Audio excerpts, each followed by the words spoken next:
ኢትዮጵያ 500 ሺህ ኤርትራ ደግሞ 350 ሺህ እግረኛ ወታደሮች እንዳሏት ጥናቶች አረጋግጠዋል። የሁለቱን ሀገራት የእግረኛ ወታደር አቅም በተመለከተ አንድ ዓለም አቀፍ ወታደራዊ ተቋም ሰፊ ሪፖርትን ይዞ ወጥቷል። ሁለቱ ሀገራት ያሉበትን ወታደራዊ ፍጥጫ ተከትሎ የወጣው ይህ ወታደራዊ መረጃ እያነጋገረ ይገኛል። ኢትዮጵያ 500 ሺህ ኤርትራ ደግሞ 350 ሺህ እግረኛ ወታደሮች እንዳሏት አረጋግጧል። የሁለቱን ሀገራት የእግረኛ ወታደር አቅም በተመለከተ ይሄው ሪፖርት እንዳመለከተው ሁለቱ ሀገራት ያሉበትን ወታደራዊ ፍጥጫ ተከትሎ ሰፊ ዳሰሳን ይዞ ወጥቷል። ኢትዮጵያ በወታደር ቁጥር ከአፍሪካ አንደኛ ደረጃ በዓለም ደግሞ 9ኛ ደረጃ ላይ መቀመጧን ግሎባል ፋየር ፓወር ወታደራዊ ሪፖርት አመላክቷል። የወታደራዊ መረጃ ምንጭ የሆነው ግሎባል ፋየር ፓወር ጠቅሶ ቢዝነስ አፍሪካ ኢንሳይደር እንደዘገበው ከሆነ ኢትዮጵያ መከላከያ ጦር በብዛት ከአፍሪካ አንደኛ ከዓለም 9ኛ ሆኗል። ኢትዮጵያ በአፍሪካ ከፍተኛ ወታደራዊ ቁጥርን በመያዝ አንደኛ ደረጃ ላይ የተቀመጠችው 500 ሺህ ጦር በማስመዝገብ ነው። ግማሽ ሚሊዮን ጦር ካላት ከኢትዮጵያ በመቀጠል ግብጽ 438 ሺህ ጦር በማስቆጠር ከአፍሪካ ሁለተኛ ከዓለም ደግሞ 13ኛ ደረጃ ላይ ተቀምጣለች። ጤና ይስጥልኝ። ይህ ሆርን ቪው ነው። በተከታይነት የኢትዮጵያንና የኤርትራን ወታደራዊ አቅም እየዳሰስን አብረናችሁን ቆያለን። አብራችሁን ቆዩ።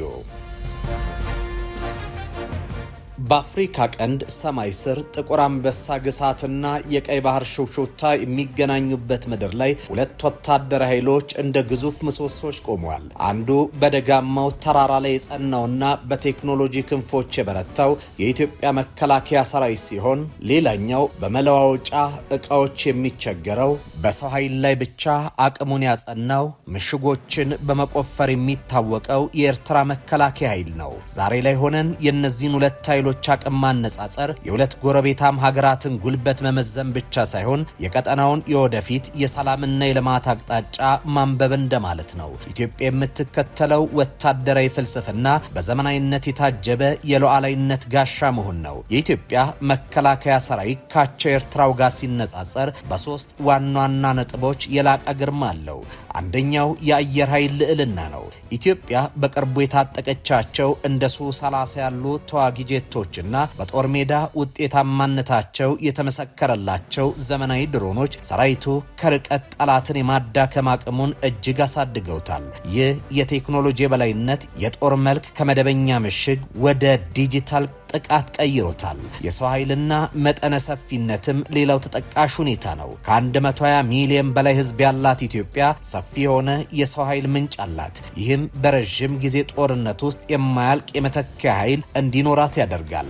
ወታደራዊና የዲፕሎማሲ የባህር ኃይል ግንባታ ኢትዮጵያን ከኤርትራ የላቀ ያደርጋታል። ኢትዮጵያ የብስ ዝግ ሀገር ብትሆንም የባህር ኃይሏን ዳግም በማደራጀት ላይ ትገኛለች። የፍላጎቷ ከቀይ ባህር ስትራቴጂ ጥቅም ጋር የተቆራኘ ሲሆን ሰራዊቱ የሀገሪቱን የኢኮኖሚ እስትንፋስ የባህር በር ለመጠበቅ ዝግጁ እንዲሆን እየተደረገ ነው። በዓለም አቀፍ ደረጃ የወታደራዊ አቅም መለኪያ ተደርጎ በሚወሰደው የግሎባል ፋየር ፓወር የቅርብ ጊዜ መረጃዎች እንደሚያመለክቱት የኢትዮጵያ መከላከያ ሰራዊት በአፍሪካ ቀንድ ብቻ ሳይሆን በአህጉር ደረጃ ካሉ ግዙፍ የጦር ኃይሎች ተርታ በኩራት ተሰልፏል። ጥናቱ በግልጽ እንደሚያሳየው በኢትዮጵያና በኤርትራ መካከል ያለው ወታደራዊ ልዩነት በቁጥሮች ብቻ የሚገለጽ ሳይሆን የሀገራዊ የኢኮኖሚ አቅም፣ የሰው ኃይል ግዝፈትና የቴክኖሎጂ ሽግግርን የሚያሳይ የአቅም ልዩነት ነው። ግሎባል ፋየር ፓወር በዋነኛነት ከሚመዝንባቸው መስፈርቶች አንዱ ለጦርነት ዝግጁ የሆነ የሰው ኃይል ነው። በዚህ ረገድ ኢትዮጵያ ከ100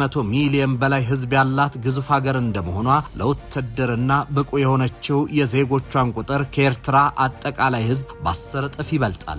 ይህ ማለትም ኢትዮጵያ በረዥም ጊዜ ውስጥ ጦርነት ውስጥ ብርታቷን ሳታጣ ሰራዊቷን ደጋግማ ማደራጀትና ማሰማራት የምትችልበት የማያልቅ የሰው ኃይል ምንጭ ያላት ሀገር መሆኗን የጥናት ውጤት ያረጋግጣል። በአየር ኃይል ረገድ በሁለቱ ሀገራት መካከል ያለው ልዩነት የሰማይና የምድር ነው። ኢትዮጵያ በቅርቡ ያስገባቸው የሱ-30 ዘመናዊ ተዋጊ ጄቶችና የሰው አልባ አውሮፕላኖች ድሮንስ የሀገሪቱን የአየር ላይ ጡንቻ በከፍተኛ ደረጃ አሳድገውታል። እንደ ግሎባል ፋየር ፓወር ትንታኔ የኢትዮጵያ አየር ኃይል በጥራትም ሆነ በብዛት ከኤርትራ በእጅጉ ይልቃል። የኤርትራ አየር ኃይል በአብዛኛው በአሮጌና በቁጥር አነስተኛ በሆኑ አውሮፕላኖች ላይ የተመሰረተ ሲሆን የኢትዮጵያ ንስሮች ግን የቀጠናውን ሰማይ በዘመናዊ የራዳር የጥቃት ቴክኖሎጂ መቆጣጠር የሚያስችል ብቃት አላቸው። ወታደራዊ ጥንካሬ ያለ ኢኮኖሚ መሰረት ባዶ ነው። ግሎባል ፋየር ፓወር የሀገሪቱን የመከላከያ በጀት እንደ ትልቅ መለኪያ ይወስዳል። ኢትዮጵያ ለሰራዊቷ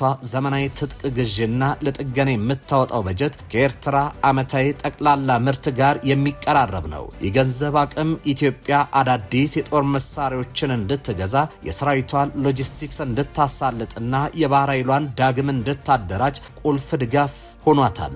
በታንክ በታጠቁ ተሽከርካሪዎችና በከባድ መሳሪያዎች ረገድ ኢትዮጵያ በአህጉሪቱ ካሉ ምርጥ 5 ሀገራት ተርታ ትመደባለች።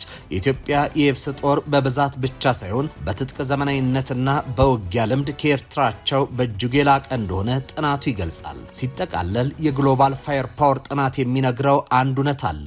ኢትዮጵያ በአፍሪካ ቀንድ ላይ ያላት ወታደራዊ በላይነት የማይናወጥና በትክክለኛ መረጃ የተደገፈ ነው። የኢትዮጵያ ጦር ግዝፈት፣ የቴክኖሎጂ ብስለትና የኢኮኖሚ ድጋፍ ሀገሪቱን የቀጠናው የሰላም ደህንነት ዋስትና አድርጓታል። ይህ በአሃዝ የተደገፈ የበላይነት ኢትዮጵያ በቀይ ባህርና በአባይ ጉዳይ ላይ ያላትን ብሔራዊ ፍላጎት ለማስከበር እንደ ትልቅ ስትራቴጂያዊ ተጽዕኖ ያገለግላታል። የቁጥሮች ምስክርነት እንደሚነግረን የጥቁር አንበሳው ግርማ በዛሬው ዓለም ፖለቲካ ውስጥ በኃይልና በብልሃት የጸና ነው። የኢትዮጵያ አየር ኃይል በእጅጉ የላቀ ነው። ኤርትራን ማንበርከክ ይችልበታል። በአፍሪካ ቀንድ ሰማይ ስር የጦርነት ጥበብ ከመደበኛው ተራራ ላይ ምሽግ ወጥቶ ወደ ደመና ጫፍም ተራምዷል። ኢትዮጵያ የቱርኩን ቴክኖሎጂ ባይራክታር ኢንጂን መታጠቋ ሀገሪቱ በወታደራዊ ሳይንስ የደረሰችበትን የብስለት ደረጃ ማሳያ ብቻ ሳይሆን በቀጠናው ያላትን የኃይል ሚዛን ወደ አዲስ አቅጣጫ የሰነዘረ ስልታዊ እርምጃ ነው። አኪንጂ ተራ ሰው አልባ አውሮፕላን አይደለም።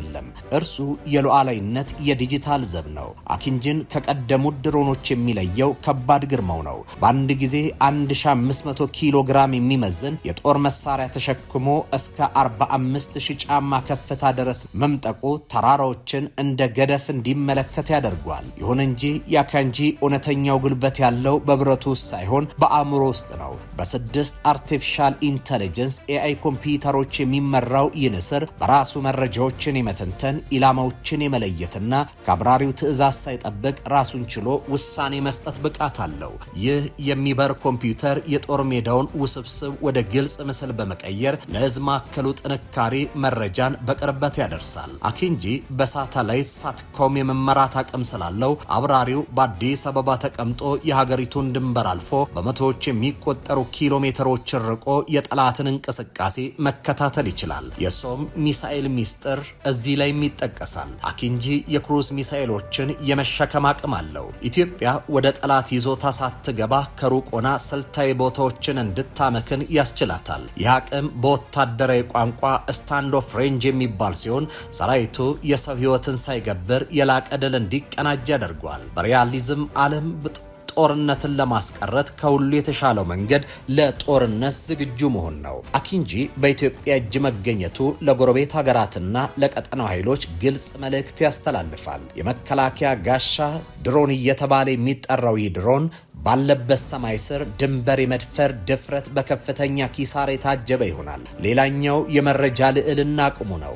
የኤሳ ራዳር ቴክኖሎጂ የታጠቀው አኪንጂ የጠላት ራዳርና መገናኛ ዘዴዎችን በማሰናከል የጨለማ ጦርነት የመምራት ብቃት አለው። ባጭሩ አኪንጂ ለኢትዮጵያ የቴክኖሎጂ ሽግግር አምባሳደር ነው። የኢትዮጵያ መከላከያ ሰራዊት ይህን መሳሪያ መታጠቁ በሰው ኃይል ብዛት ብቻ ሳይሆን በቴክኖሎጂ ጥራት ላይ የተመሰረተ ጥቃቅንና ፈጣን ጦር እየገነባ መሆኑን ያበስራል። ይህ የዲጂታሉ ንስር በቀይ ባህርና በአፍሪካ ቀንድ ሰላምን ለማስከበር የኢትዮጵያን ብሔራዊ ጥቅም ለማስጠበቅና የጠላትን ፍላጎት ገና ሳይወለድ ለማክሸፍ የተሳለ ሰይፍ ነው። ኢትዮጵያ በአኪንጂ ክንፎች ታጅባ በሰማይ ላይ ያላትን የበላይነት ስታረጋግጥ ግጥሙና ዜማው አንድ ይሆናል። ሰላም የሚከበረው በብልሃትና በኃይል ብቻ ነው።